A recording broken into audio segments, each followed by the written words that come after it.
Dans cette vidéo, je vais t'expliquer quelles sont les 6 erreurs que tu dois absolument éviter quand tu crées ta formation en ligne. Et à la fin, je vais donner l'erreur la plus importante que j'ai faite. C'est très important de connaître ça. Si tu ne me connais pas, je m'appelle Julien et sur ma chaîne, j'aide les infopreneurs à lancer leur formation en ligne. Alors, il y a plus de 2 ans, quand j'ai commencé mes formations en ligne, je ne savais absolument rien et j'ai fait beaucoup d'expériences, j'ai fait vraiment beaucoup d'erreurs et j'aurais tellement aimé quelqu'un qui m'explique tout ça au début. Mais heureusement pour toi, tu as cette personne, c'est moi, donc écoute bien. Donc, la première erreur que tu peux faire, c'est de ne pas assez connaître ton public. Donc, il y a des gens qui veulent lancer des formations sur des sujets qui ont l'air un petit peu tendance, donc ils commencent à faire leur formation, etc. Mais le problème de ça, c'est que tu ne comprends pas vraiment quels sont les besoins des gens. Et c'est très important de comprendre ton public vraiment en détail parce que sinon, ça va être très difficile de produire du contenu qui est vraiment bon pour eux. Ce sera aussi très difficile de vendre ta formation. Donc, pour ta première formation, il faut absolument que tu choisisses quelque chose où tu pourrais déjà faire partie des clients. Ensuite, la deuxième erreur, c'est de trop attendre avant de lancer sa formation. Alors, il y a plusieurs raisons pour ça. Une raison, c'est qu'il y a beaucoup de gens qui s'imaginent qu'il faille être un super expert avant de devenir formateur. Ce n'est pas du tout le cas. Et d'ailleurs, je donne plus de détails à ce sujet dans une autre vidéo sur ma chaîne. Une autre raison pour retarder de lancer sa formation, c'est la procrastination. On a un petit peu ce petit rêve, on se dit ouais voilà, je voudrais avoir du revenu passif, mais en même temps c'est du travail et donc on retarde. Et une autre raison aussi, c'est qu'il y a des gens qui travaillent sur créer un petit peu leur public, donc des blogs, YouTube, etc. Et puis se disent ah oui, mais alors si je commence à introduire ma formation maintenant payante, les gens ne vont plus m'aimer. Peut-être que maintenant ils aiment le contenu gratuit que je fais, mais ça va pas trop passer quand je vais lancer quelque chose de payant. Et en fait, c'est exactement une erreur que j'ai faite avant.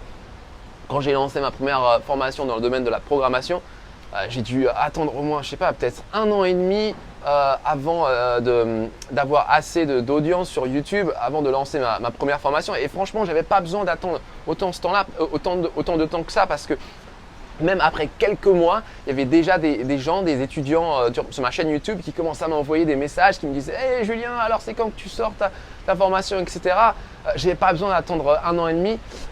Voilà, donc en fait, ça peut se faire assez rapidement. La troisième erreur, c'est de ne pas construire son audience. Il y a des gens qui créent leur formation, qui créent le matériel, les différentes parties du cours, etc. mais qui s'imaginent qu'ils vont juste mettre ça sur un site quelque part et de façon magique, les gens vont trouver le site et ils vont commencer à acheter la formation. Mais ce n'est pas vrai. Vraiment, quand on est formateur en ligne, il y a vraiment 2 parties. Il y a la partie création de la formation et après, il y a la partie vente. Et la partie vente, en fait, en grande partie, ça passe par le fait de construire une audience, de construire une communauté qui est intéressée dans ce qu'on dit. Donc en fait, il faut même commencer par cette partie avant de faire la formation. Alors on peut faire ça avec YouTube, on peut faire ça avec des blogs, on peut faire ça avec du podcast. Et donc on commence à construire du contenu gratuitement. Et puis au bout de quelques mois, normalement on commence à avoir un petit peu des gens qui nous suivent. Et bien là, on va pouvoir commencer à réfléchir à lancer sa formation. Mais au début, il y a bien le passage, il y a bien une période où on construit son audience. Il faut bien se mettre ça en tête. Alors la 4e erreur, c'est de ne pas avoir de stratégie de vente. Alors il y a des gens qui créent leur formation, qui ont compris qu'il faut créer leur propre audience, donc ils sont sur YouTube, ils créent des articles sur des blogs, etc. Et puis ils ont un pauvre lien quelque part qui dit voilà c'est ma formation et puis ils s'imaginent que les gens ils vont passer de consommateurs de contenu gratuit magiquement à acheteurs de la formation et voilà, il suffit juste de mettre au lien et l'argent va commencer à arriver. Ce serait super si ça se passait comme ça. Des fois, pour des formations qui sont vraiment pas chères, ça peut un peu marcher, mais en général, ce sera pas tip top. C'est pas comme ça que tu te feras des super ventes. Alors, ce qu'il faut faire, c'est mettre en place une vraie stratégie de vente avec ce qui s'appelle en anglais un sales funnel. Je ne sais pas comment dire en français, peut-être un funnel de vente. En gros, c'est une stratégie où on va prendre les gens depuis leur statut de consommateurs gratuits de notre contenu à étudiants payants. Et il va y avoir différentes étapes. Et une première étape, ça va certainement être de prendre leur email en échange de, par exemple, d'un guide gratuit, donc un guide PDF ou peut-être une petite formation gratuite. Et petit à petit, on va interagir avec eux, en général de façon automatisée par email. On va les aider à comprendre comment ils ont besoin de penser pour atteindre leur objectif et en quoi notre formation peut aider. Et petit à petit, on va les amener à la formation, mais il faut vraiment les prendre par la main. Et il ne faut pas aussi, d'un autre côté, il ne faut pas non plus être trop brutal. Par exemple, si on essaye de vendre directement sur YouTube, ça ne va pas trop marcher. Les gens ne viennent pas sur YouTube pour acheter des choses. Ils viennent sur YouTube parce qu'ils ont besoin d'une réponse rapide, ils ont besoin de se divertir, mais ils ne sont pas vraiment prêts mentalement à acheter quelque chose. Donc par exemple, si dans ma vidéo, je te dis là à la fin, oui et d'ailleurs, il y a ma formation, tiens tu peux l'acheter pour 100 €, certainement que ça ne va pas marcher. Donc il faut mettre en place une stratégie de vente délibérée qui vend de façon progressive notre formation. Sinon les gens ne vont pas se convertir magiquement du statut de consommateur gratuit à étudiant payant, ça ne marchera pas. La cinquième erreur, c'est de choisir une mauvaise plateforme pour vendre sa formation en ligne. Alors, pour vendre les formations en ligne, il y a plusieurs types de plateformes. En gros, je fais un peu simplifié. Il y a les plateformes qui apportent des étudiants, comme par exemple Udemy. Donc, Udemy a une marketplace absolument gigantesque, des dizaines de millions d'étudiants. Et on a juste à uploader notre cours sur Udemy et puis de façon magique, ils vont apporter des étudiants. Alors ça, c'est la théorie. En réalité, c'est mieux si on a aussi nous notre propre audience qu'on va pouvoir aussi envoyer à Udemy. Sinon, c'est pas aussi magique que ce qu'ils prétendent. Mais bon, donc ça, c'est un type de plateforme. Par contre, l'inconvénient de ce type de plateforme, c'est qu'évidemment, ils prennent beaucoup plus de commissions. Par exemple, Udemy, c'est 50%. Et aussi, on a beaucoup moins de liberté par rapport aux cours. Il faut respecter toutes leurs règles. Aussi, on n'a pas de relation directe avec beaucoup d'étudiants. On ne peut pas avoir les emails des étudiants. Donc, si du jour au lendemain, une plateforme comme Udemy décide de te virer, tu peux absolument rien faire. Tu l'as dans Baba. Et donc, voilà, pour moi, c'est pas vraiment, c'est un gros problème parce que quand on décide d'être formateur en ligne, en général, une des raisons principales, c'est qu'on veut être indépendant et on n'a pas du tout cette indépendance avec une plateforme comme Udemy. Donc, pour moi, c'est un gros problème. Donc, ça, c'est un type de plateforme. Et donc, moi, j'ai un petit peu commencé avec une plateforme qui est un petit peu similaire, qui s'appelle Manning. Bon, c'est très spécialisé dans la programmation. Mais en gros, ce qui est intéressant pour tout le monde, c'est que le problème de cette plateforme, c'est qu'en fait, ils étaient assez récents, ils n'avaient pas énormément d'étudiants. Et donc moi, j'ai respecté toutes leurs règles, j'ai créé leur formation, ils avaient beaucoup de choses qu'il fallait respecter, etc. C'était assez embêtant, ça m'a pris plein de temps de créer ma formation comme ça. Et au final, quand j'ai lancé sur leur plateforme, j'ai compris qu'ils avaient ils avaient très peu d'étudiants et donc j'avais vraiment perdu mon temps. Ils étaient absolument nuls en marketing et j'étais vraiment en colère, quoi. Donc voilà, et ça c'est un problème. En particulier si tu fais une formation qui est vraiment sur un sujet très niche, c'est pas dit que sur des plateformes comme ça où il y a déjà des étudiants qu'il y ait vraiment la niche d'étudiants pour toi. Donc voilà, il y a un petit côté risqué que j'aime pas trop. Et l'autre type de plateforme, c'est des plateformes comme Teachable, en fait, qui t'apportent juste la technologie de Udemy, c'est-à-dire la capacité d'uploader ta vidéo, mais ils ne t'apportent pas la partie marketplace des étudiants. Donc c'est à toi de faire, te créer ton audience, faire tes stratégies de vente, etc. Sinon, personne ne va acheter ton cours. Et donc moi, en fait, j'ai migré mon cours de la plateforme que j'utilisais avant, type Udemy, à une plateforme type Teachable. Et à partir de là, j'ai vraiment pu accroître mes ventes énormément.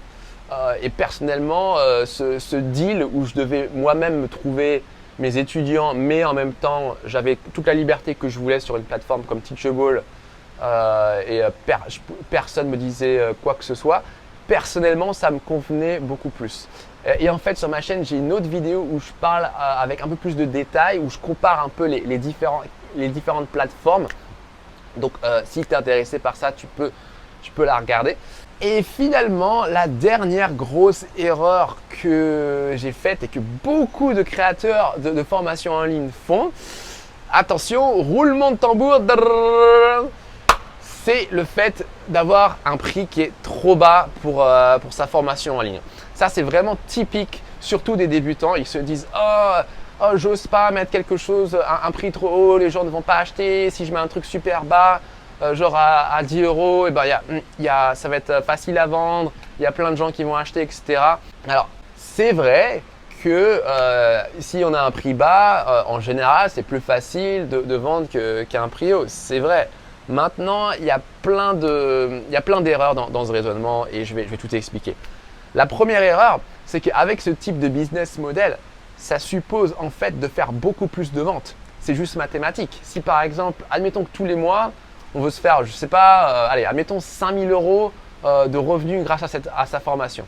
Ce qui est totalement faisable. Et même, on peut se faire du 10 000, on peut se faire du 20 000 €. Après quelques années de travail, c'est absolument atteignable. Donc, si on veut se faire, admettons, 5 000 € par mois, avec une formation à 10 €, on divise 5 000 par 10 000, ça veut dire qu'il faut qu'on fasse 500 ventes dans le mois. C'est pas rien 500 ventes, c'est vraiment beaucoup.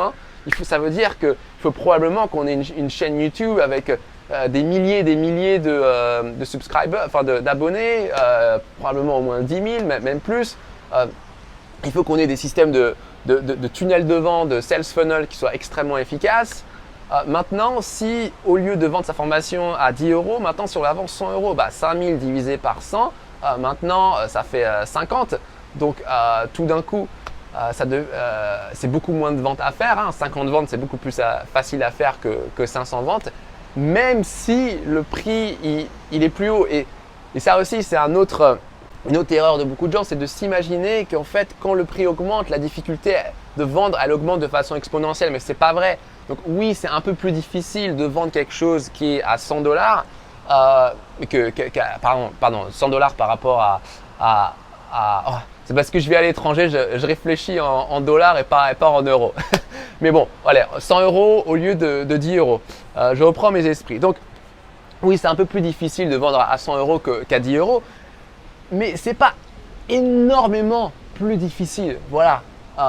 Donc il n'y a pas vraiment de côté exponentiel. C'est un peu plus difficile, pas beaucoup plus difficile. Il y a aussi quelque chose que j'ai appris lors de mon parcours de formateur en ligne, c'est qu'en fait, c'est complètement possible de vendre aux gens des formations qui sont très chères. Et ça, avant, je ne le savais pas du tout. Parce que moi-même, je me disais, je ne vais jamais payer quelque chose, je ne sais pas, 400, 500 €, 1000 € pour un cours. Je ne vais jamais faire ça.